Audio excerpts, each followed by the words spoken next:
Hello class 5 बच्चों, आज हम लोग पढ़ेंगे हिंदी आराध्या बुक से पाठ 19 काबली वाला। तो आप अपनी हिंदी आराध्या बुक की बुक निकालिए और ओपन करिए पेज नंबर 92, पाठ 19 काबली वाला। बच्चों, इसके पहले हम लोगों ने पढ़ा था, कौन सा पाठ पढ़ा था? पाठ 18 गांधी जी के विषय में पढ़ा था ना। पाठ का नाम था सादा जीवन उच्च विचार। तो इस पाठ को हम लोगों ने पढ़ा था। मैंने कहा था इसको आप एक बार फिर अच्छे से, खूब अच्छे से पढ़िए और इसका जो प्रश्न प्रहर है वो तो आप कर लेंगे। और मैं बोली थी ना आपको कि इसके प्रश्न उत्तर मैं असाइनमेंट में दूंगी, तो मैं आपको प्रश्न उत्तर बहुत ही आसान है। देखिए यहाँ पर आप ओपन करिए पेज नंबर 90। पहले ओपन करिए, गांधी जी का जन्म कब और कहाँ हुआ था। तो ये तो बहुत ही आसान है, गांधी जी का जन्म कब और कहाँ हुआ था ये तो बुक में दिया हुआ है ना। 1869 में 2 तारीख को पोरबंदर में हुआ था। तो आप क्या लिखेंगे? ऐसे लिखेंगे ना, गांधी जी का जन्म सन 1869 2 अक्टूबर, ऐसे लिखेंगे। गांधी जी का जन्म 2 अक्टूबर सन 1869 में पोरबंदर में हुआ था, गुजरात के पोरबंदर में हुआ था। फिर क्या है, दूसरा क्वेश्चन है, गांधी जी के पिता किस प्रकार के व्यक्ति थे? तो आप पेज टर्न करिए 87 और यहाँ पे देखिए लिखा है, यहाँ पे गांधी जी के पिता के बारे में लिखा है ना, तो आपको पूरा नहीं लिखना है। पेज नंबर 87 पे है दूसरे प्रश्न का उत्तर, गांधी जी के पिता किस प्रकार के व्यक्ति थे। तो गांधी जी के पिता कुटुंब प्रिय, सत्य प्रिय, शूर, उदार किंतु क्रोधी थे। और ये लिख देंगे आप, वे घूसखोरी से दूर भागते थे। ठीक है, बस इतना ही आपको लिखना है, वे घूसखोरी से दूर भागते थे। फिर उनकी माता, तीसरा क्वेश्चन क्या है, उनकी माता किस प्रकार की महिला थी? तो आपको लिखना होगा कि गांधी जी की माता साध्वी स्त्री थी। वे बहुत, यहाँ पे 87 पेज नंबर पे इसका भी उत्तर है। माता, गांधी जी की माता साध्वी स्त्री थी। वे बहुत श्रद्धालु थी, पूजा पाठ किए बिना कभी भोजन ना करती। वे मंदिर हमेशा जाती थी। वे कठिन से कठिन व्रत शुरू करती और उन्हें निर्विघ्न समाप्त करती। ठीक है, तो ये प्रश्न तीसरे का उत्तर हो गया। फिर है, और कौन सा प्रश्न है,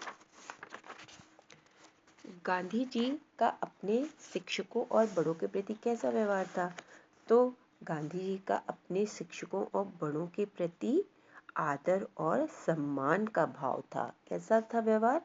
आदर और सम्मान का भाव था।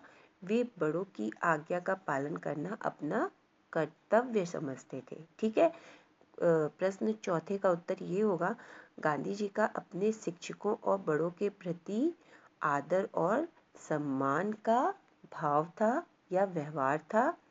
वे बड़ों की आज्ञा का पालन करना अपना कर्तव्य समझते थे। फिर श्रवण, पांचवा क्या है प्रश्न, श्रवण पितृ भक्ति नाटक का गांधी जी पर क्या प्रभाव पड़ा? तो आपको उत्तर में लिखना है कि श्रवण पितृ भक्ति नाटक का गांधी जी पर बहुत गहरा प्रभाव पड़ा और वे भी श्रवण के समान ही बनना चाहते थे। ठीक है, बस इतने ही उत्तर है। श्रवण पितृ भक्ति नाटक का गांधी जी पर बहुत ही गहरा प्रभाव पड़ा, वे भी श्रवण के समान ही बनना चाहते थे। ठीक है, तो बच्चों ये हो गया आपका। और यहाँ पे भाषा बोध में भी ये आप कर लीजिएगा, इन वाक्यांशों के लिए एक एक शब्द लिखिए। तो सदा सत्य बोलने वाला सत्यवादी, घूस खाने वाला घूसखोर, विद्यालय का निरीक्षण करने वाला क्या होगा? इंस्पेक्टर, है ना, उसमें लिखा हुआ है ना। फिर खा में देखिए पेज नंबर 91 पे, निम्नलिखित वाक्यों में से विशेष और विशेषण छांटिए। तो विशेषण और विशेष आपको पता है ना कि संज्ञा और सर्वनाम की विशेषता बताने वाले शब्दों को विशेषण कहते हैं और जिसकी विशेषता बताई जाती है वह विशेष होता है। जैसे कि चाचा जी लंबे थे, तो इसमें लंबे क्या है? विशेषण। और चाचा जी विशेष हो गए क्योंकि इनकी विशेषता बताई जा रही है। तो आप ये वाला भी कर लीजिएगा, ठीक है। अब चलिए हम लोग पढ़ते हैं पाठ 19 काबली वाला। और बच्चों इसे लिखा है रविन्द्रनाथ टैगोर जी ने, है ना। तो रविन्द्रनाथ टैगोर जी ने ये अपना लिखा है। चलिए पढ़िए, बहुत ही अच्छी कहानी है ये। मेरी 5 बरस की लड़की मिनी से घड़ी भर भी बोले बिना नहीं रहा जाता। एक दिन वह सवेरे सवेरे ही बोली, बाबूजी, राम दयाल दरबान है ना, वह काक को कौवा कहता है और कुछ जानता नहीं ना बाबूजी। मेरे कुछ कहने से पहले ही उसने दूसरी बात छेड़ दी। देखो बाबूजी, भोला कहता है आकाश में हाथी सूंड में पानी फेंकता है, इसी से वर्षा होती है। अच्छा बाबूजी, भोला झूठ बोलता है ना। तो बच्चों, बच्चे होते हैं ना ऐसे, कितनी बातें करते हैं, कुछ बच्चे बहुत ही बातूनी होते हैं। तो इसी तरह उनकी बेटी भी मिनी, जो 5 बरस की थी, वो भी ऐसे बहुत बातें करती थी। और फिर वह खेल में लग गई। मेरा घर सड़क के किनारे है। एक दिन मिनी मेरे कमरे में खेल रही थी। अचानक वह खेल छोड़कर खिड़की के पास दौड़ी गई और बड़े जोर से चिल्लाने लगी, काबली वाले, ओ काबली वाले। कंधे पर मेवों की झोली लटकाए, हाथ में अंगूर की पिटारी लिए एक लंबा सा काबली वाला धीमी चाल से सड़क पर जा रहा था। जैसे ही वह मकान की ओर आने लगा, मिनी डरकर भीतर गई। उसे डर लगा कि कहीं वह उसे पकड़ न ले। उसके मन में यह बात बैठ गई कि काबली वाले की झोली के अंदर तलाश करने पर उस जैसे और भी 2-4 बच्चे मिल सकते हैं, है ना। उसकी झोली देख करके वो डर गई थी। काबली वाले ने मुस्कुराते हुए मुझे सलाम किया। मैंने उसे कुछ सौदा खरीदा।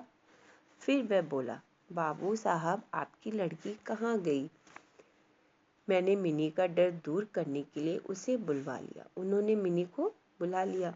काबली वाले ने झोली से किशमिश और बादाम निकाल करके मिनी को देना चाहा, पर उसने कुछ न लिया। डर कर वह मेरे घुटनों से चिपट गई।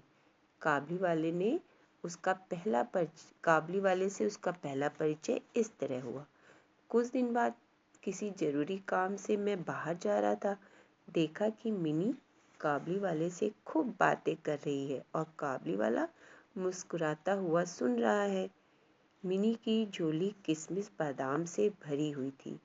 मैंने काबली वाले को अठन्नी देते हुए कहा, इसे यह सब क्यों दे दिया, अब मत देना। फिर मैं चला गया।